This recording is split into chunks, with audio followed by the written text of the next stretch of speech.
السلام علیکم دوستوں، کیسے ہیں آپ سب لوگ؟ آئی ہوپ آپ سب ٹھیک ہوں گے۔ ابو لہب حضور پاک صلی اللہ علیہ وآلہ وسلم کے چچا تھے۔ جب حضور پاک صلی اللہ علیہ وسلم کی ولادت ہوئی تو وہ اتنا خوش ہوئے کہ اس کے عوض انہوں نے اپنی ایک لونڈی کو آزاد کر دیا۔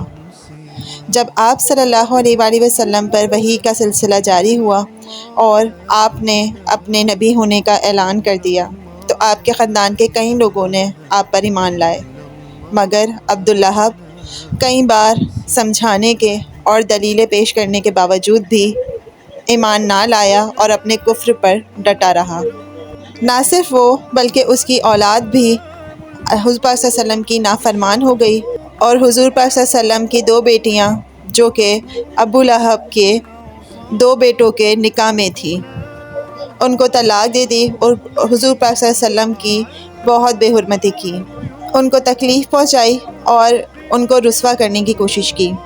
عبداللہب کا پورا نام عبدالاعظیٰ بن عبد المطلب تھا۔ وہ آپ صلی اللہ علیہ وآلہ وسلم کے چچا تھے۔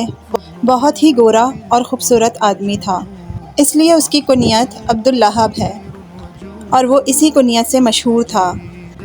اس کے بیٹوں عتبہ اور عتیبہ کے نکاح میں آپ صلی اللہ علیہ وآلہ وسلم کی صاحبزادیاں ام کلثوم اور رقیہ رضی اللہ تعالی عنہا تھیں۔ نبوت سے پہلے حضور پاک صلی اللہ علیہ وآلہ وسلم کی صاحبزادیاں ابو لہب کے بیٹوں کے نکاح میں تھیں۔ نبوت کے بعد جب آپ صلی اللہ علیہ وآلہ وسلم نے اسلام کی دعوت دینا شروع کی تو اس شخص نے اپنے بیٹوں سے کہا، میرے لیے تم سے ملنا حرام ہے جب تک کہ تم محمد کی بیٹیوں کو طلاق نہ دے دو۔ چنانچہ دونوں نے طلاق دے دی، اور عبداللہب کا بیٹا عتیبہ تو جہالت میں اتنا آگے بڑھ گیا کہ ایک دن حضور پاک صلی اللہ علیہ وآلہ وسلم کے سامنے حاضر ہوا اور کہا کہ میں انکار کرتا ہوں، اور یہ کہہ کر اس نے حضور پاک صلی اللہ علیہ وآلہ وسلم کی طرف تھوکا جو آپ پر نہ پڑا، نعوذ باللہ۔ اس واقعے کے بعد حضور پاک صلی اللہ علیہ وآلہ وسلم بہت دل برداشتہ ہوئے اور آپ نے اپنے رب کو پکارا، اے اللہ، اس پر اپنے کتوں میں سے ایک کتے کو مسلط کر دے۔ ابو لہب جانتا تھا کہ حضور پاک صلی اللہ علیہ وآلہ وسلم کی دی ہوئی کوئی بھی دعا یا بد دعا رد نہیں کی جاتی۔ اسی دوران عتیبہ نے اپنے باپ کے ساتھ شام کا سفر کیا۔ راستے میں رات ہو گئی اور قافلے کو ایک جگہ پڑاؤ ڈالنا پڑا۔ وہاں کے مقامی لوگوں نے بتایا کہ اس جگہ رات کے وقت جنگل میں سے درندے آ جاتے ہیں۔ ابو لہب جو پہلے ہی بہت پریشان تھا اور ڈرا ہوا تھا کیونکہ حضور پاک صلی اللہ علیہ وآلہ وسلم نے عتیبہ کو بد دعا دی تھی، چنانچہ اس نے اپنے لوگوں کو کہا کہ جتنا بھی تجارت کا سامان ہے سب کو ایک جگہ پر ڈھیر لگا دو، اور اس ڈھیر کے اوپر اس نے اپنے بیٹے کو سونے کی ہدایت کی اور باقی لوگوں کو کہا کہ اس کے ارد گرد سو جاؤ۔ رات میں سب لوگ سو گئے اور جنگل میں سے اچانک ایک شیر نمودار ہوا۔ وہ آیا اور قافلے کے تمام لوگوں کو باری باری سونگھنا شروع کر دیا۔ وہ سب کو سونگھ رہا تھا اور ایسا لگ رہا تھا کہ اسے کسی ایک انسان کی تلاش ہے۔ سونگھتے سونگھتے ایک دم وہ سامان کے اوپر گیا اور اوپر جا کر عتبہ کو دیکھا۔ اسے جیسے ہی سونگھا ایک دم سے وہ درندہ بن گیا اور اس نے اسے چیڑ پھاڑ ڈالا۔ اس کے شور سے سب لوگ اٹھ گئے اور ابو لہب اپنے بیٹے کی جان بچانے کے لیے دعائیاں دیتا رہا، لیکن شیر نے اس کو نہ چھوڑا، اور اس طرح ایک گستاخ رسول اپنے انجام کو پہنچا۔ اس واقعے کے بعد بھی ابو لہب اپنے کفر سے نہ پھرا اور حضور پاک صلی اللہ علیہ وآلہ وسلم کی توہین کرنے میں لگا رہا۔ اللہ پاک نے 30ویں پارے میں ایک سورت بھی نازل فرمائی، تبت یدا ابی لہب وتب۔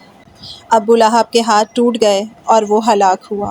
ایک پوری سورت اللہ پاک نے اس نافرمان اور بھٹکے ہوئے انسان کے اوپر اتاری۔ اس سورت کے بعد بھی اسے کوئی اثر نہ ہوا اور پھر وہ اپنے عبرتناک انجام کو پہنچا۔ اس آیت مبارکہ میں ابو لہب کی ہلاکت کے بارے میں پیشن گوئی کی گئی تھی، چنانچہ وہ اپنے عبرتناک انجام کو پہنچا۔ ابو لہب کی ہلاکت کے بارے میں کئی لوگ مختلف رائے پیش کرتے ہیں، لیکن زیادہ لوگ جس رائے پر متفق ہیں وہ یہ ہے کہ جنگ بدر کے بعد ابو لہب کو کالے دانے کی بیماری نے آ لیا۔ کہتے ہیں کہ اس کو جسم کے ایک خاص حصے پر ایک دانہ ابھرا جو کہ اس کو کہیں چین نہیں لینے دیتا تھا۔ وہ بہت تکلیف اور اذیت میں رہتا تھا اور اسی دانے کے باعث اس کی ہلاکت ہوئی۔ اس بیماری کو عرب میں عطسہ کہتے ہیں۔ اہل عرب اسے متعدی بیماری سمجھ کر اس سے بہت بچتے تھے، اس لیے 3 دن تک اس کی لاش پڑی رہی، پھول پھٹ کر بدبو دینے لگی۔ تب کہیں جا کر مزدوروں کو اجرت دے کر اس کی لاش کو ایک گڑھے میں دفن کر دیا گیا۔ ابو لہب کی نافرمانی کے کئی قصے ہمیں تاریخ میں ملتے ہیں، جس میں اس نے نہ صرف حضور پر صلی اللہ علیہ وآلہ وسلم کی بے حرمتی کی بلکہ میں دین کا بھی مذاق اڑایا۔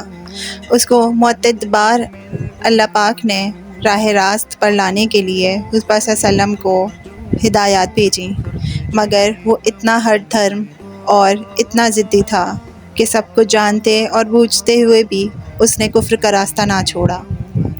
امید کرتی ہوں آپ کو آج کی ویڈیو پسند آئی ہوگی اور کچھ نہ کچھ جاننے کو ضرور ملا ہوگا۔